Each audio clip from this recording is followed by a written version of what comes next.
Okay, welcome everyone. Today we're doing a deep dive into a really fascinating figure, Albert Schweitzer. That's right. And we're doing it in a pretty unique way by going straight to his own words, Exactly. We're using his autobiography, Out of My Life and Thought.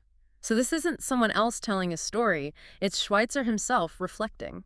which is so valuable, isn't it? You get his perspective, his motivations, his inner wrestling directly. Absolutely. So our mission here is to unpack some key moments and ideas from his life, directly from him. His upbringing, his studies, that big decision for service. And maybe see what insights his really unusual path might offer you, especially if you're thinking about your own future or purpose. It's not just a list of accomplishments. He was complex theology, music, medicine, philosophy, all somehow connected. Let's dive in. It should be quite a journey exploring his life through his own eyes. Okay, so let's start at the beginning. His childhood, he grew up in Gunsbach in the Minster Valley. His dad was a pastor. Right, a very faith-centered family background. He mentions it being a generally happy time, though his father was apparently quite ill frequently when Schweitzer was young. Oh, really? But he recovered later. Yeah, thankfully. Yeah. But what really jumps out from his university days in Strasbourg is just the sheer range of what he studied. I know, it wasn't just one thing. Theology, philosophy, and music theory. All at once. Mm-hmm. He named some key professors Holtzman for synoptics. Which is the study of the first three Gospels, right? Yeah, Comparing Matthew, Mark, and Luke. exactly. And then Wendelband and Ziegler in philosophy, Jacob Saul for music theory. He was really soaking it all in. And he was serious about it. He even managed to keep up with lectures during his required military service year. Yeah, he talks about bringing his Greek New Testament along to military maneuvers. That tells you something about his focus even then. Definitely. And this period wasn't just about academics for him. It was also a time of, well, deep spiritual searching, right? Very much so. He started questioning accepted views of Jesus' words, especially about the mission he gave the disciples. So not just accepting things blindly. Not at all. Yeah. And this led to a huge moment for him. He describes it happening during those military maneuvers in 1894. Okay, what happened? He says it was like new horizons opened. He suddenly felt certain that Jesus wasn't talking about building a kingdom in this world, but was announcing a supernatural kingdom that was expected, very soon. Wow. So like an imminent end of the world kind of expectation. That's the core of it, yeah, the eschatological view. And he said this certainty just drove him. He started doing his own research into the Gospels, the life of Jesus. And kind of neglected his other subjects sometimes, he admits. He does, yeah. This became his focus. And it laid the groundwork for his big theological works later, like The Quest of the Historical Jesus. Where he really lays out this idea that understanding Jesus means understanding that expectation of the coming kingdom. Precisely. He even applied it to the Last Supper, suggesting it was less about specific words of institution and more tied to Thanksgiving prayers anticipating the Messianic feast. That's a different take. It sounds like he wasn't afraid to challenge traditional interpretations. He really wasn't. He had this strong conviction about truth and faith. He actually quotes 2 Corinthians, arguing that historical truth, even if it feels challenging initially, ultimately leads to deeper piety. So for him, rigorous historical study wasn't the enemy of faith. Quite the opposite. He insisted religion had nothing to fear from truth.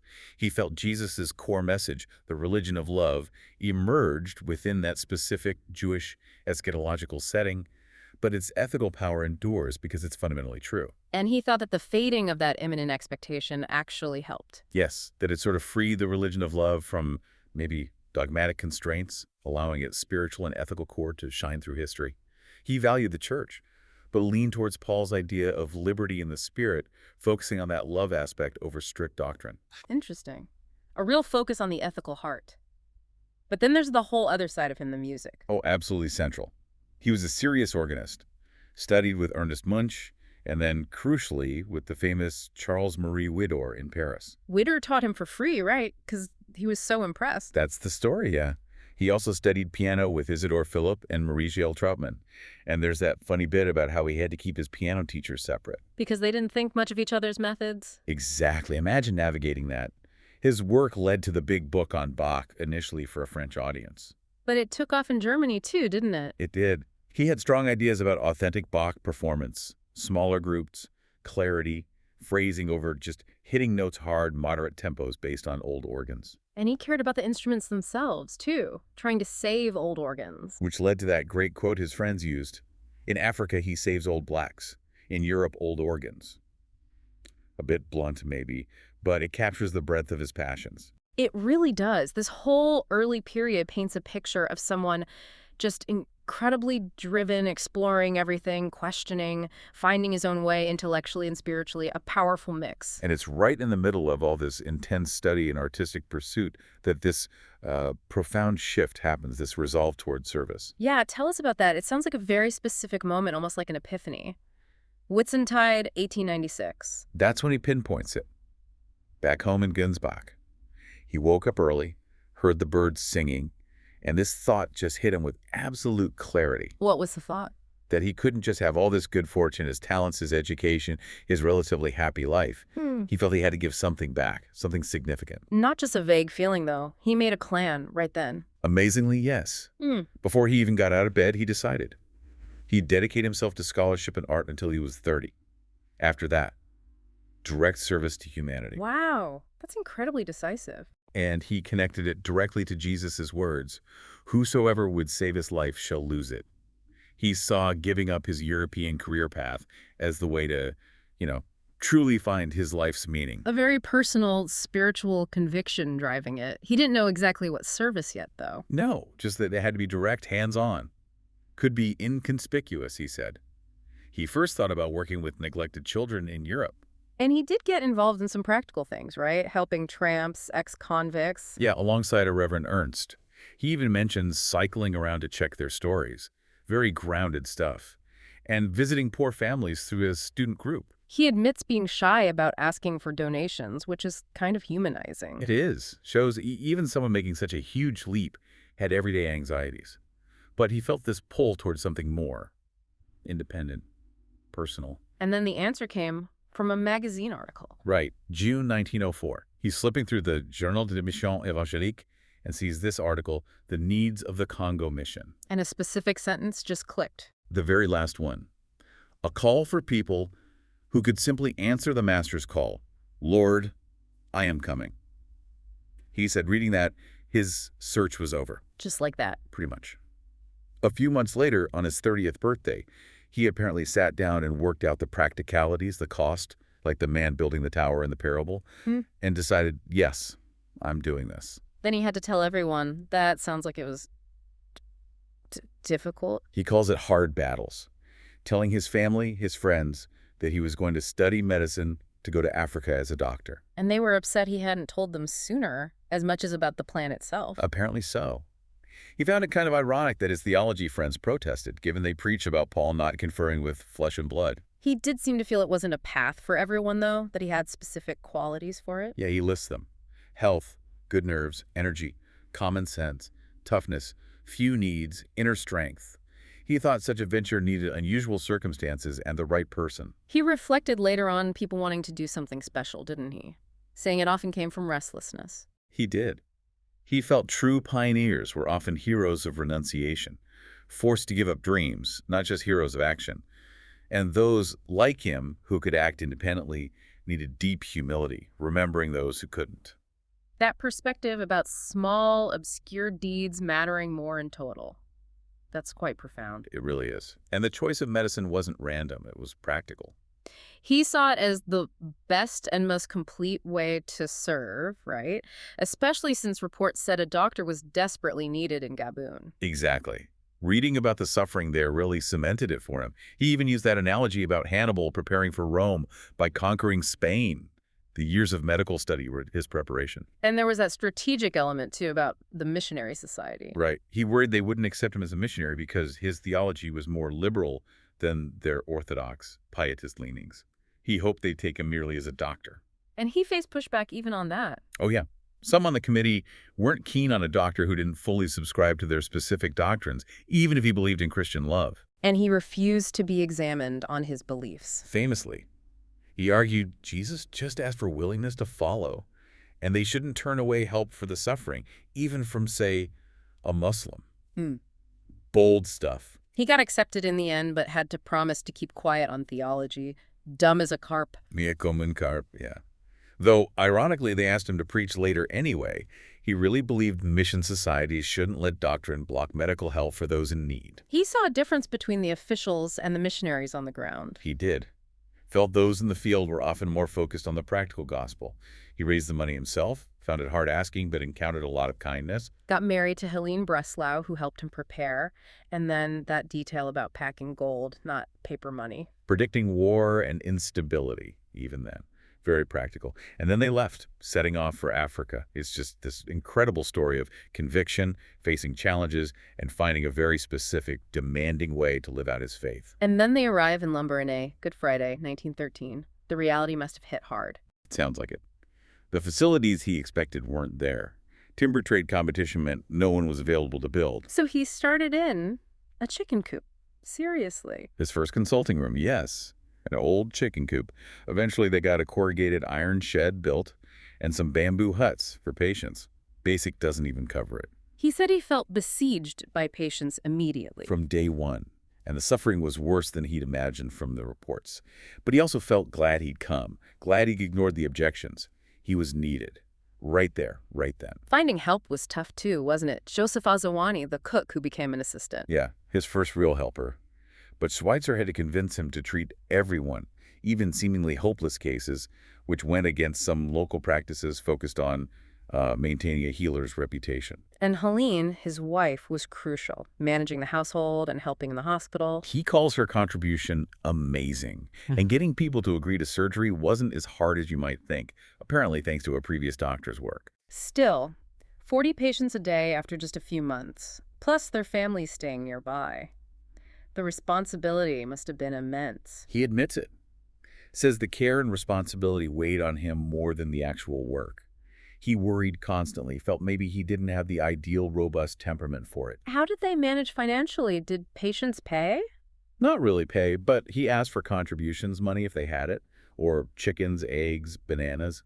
Not for the medicine's value, but as a token of appreciation, to help upkeep and foster a sense of value for the hospital. These gifts helped feed others, too. And his relationship with the other missionaries there improved. It sounds like it. He felt they were focused on practical needs, not dogma. They moved past mistrust and found common ground in just trying to live out Jesus' call to serve. Which led to them asking him to preach, breaking that dumb-as-a-carp agreement. Exactly.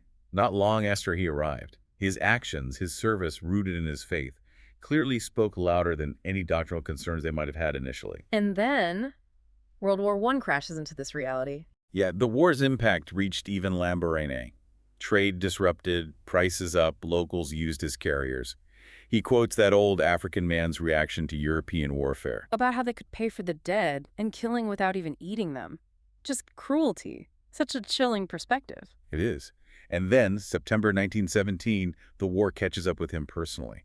Orders to leave to go to a POW camp in Europe. Wow. From jungle doctor to prisoner of war, he ended up in camps like Garrison and St. Remy. That's right. He describes the journey, the suspicion over his sacks of mail, difficult conditions initially, bad food. But even there, some strange connections, like the engineer who helped him because Schweitzer had unknowingly helped his wife years before. Yeah, Borcolo. An amazing little story of interconnectedness, isn't it? Yeah. A past kindness coming back unexpectedly. And the story about the cooks, the non-cooks doing a better job. Yes. The shoemakers and tailors cooking better with love and care. Taught him not to judge capability by background, he said. He managed to practice medicine even in the camp. He did, treating other prisoners, especially colonists and sailors with tropical diseases, using drugs he'd saved. He describes this incredible mix of people thrown together. Scholars, artists, businessmen, sailors. A motley picture. And little details, like tailors desperate just to sew again, others needing physical farm work. There was that scare about being sent to a reprisals camp, too. Yeah, pressure related to German actions in Belgium. Apparently some prisoners who'd maybe puffed up their importance, got a bit nervous. And when he moved camps, the officer was kind because of a mutual friend. Small world moments, even them. It seemed so. And crucially, he got to keep his notes for the philosophy of civilization. His return home to Alsace after the war sounds grim, though, seeing all the damage. Very much so. War scars everywhere. Hard even to reach his father. This whole period, Africa, then the camps, is just intense. Facing reality, finding help unexpectedly, adapting, holding on to purpose through massive upheaval, his drive to ease suffering remained constant. So after the war, after being a POW, he goes back to Lambaréné. He does. February 1924. Though Helene couldn't join him this time due to her health, he went with a young helper. And straight back into the same problems, I bet. Needing to build, needing workers. Exactly. Timber trade booming again, hard to find laborers. He had to rely on, volunteers, patients' families, people recovering. Not exactly reliable. He ended up doing manual labor himself again, didn't he? Overseeing construction. For a year and a half, cutting trees, working on buildings. He mentions getting news about an honorary doctorate while he was basically acting as a foreman. Imagine that. Incredible. But he found joy in some practical things too, like planting fruit trees, trying to make a sort of Garden of Eden. Yeah, papayas, mangoes, oil palms. Though he noted they weren't native and storing fruit was hard, he also observed how local villages moved often, so they didn't tend to plant permanent orchards. Little details like that.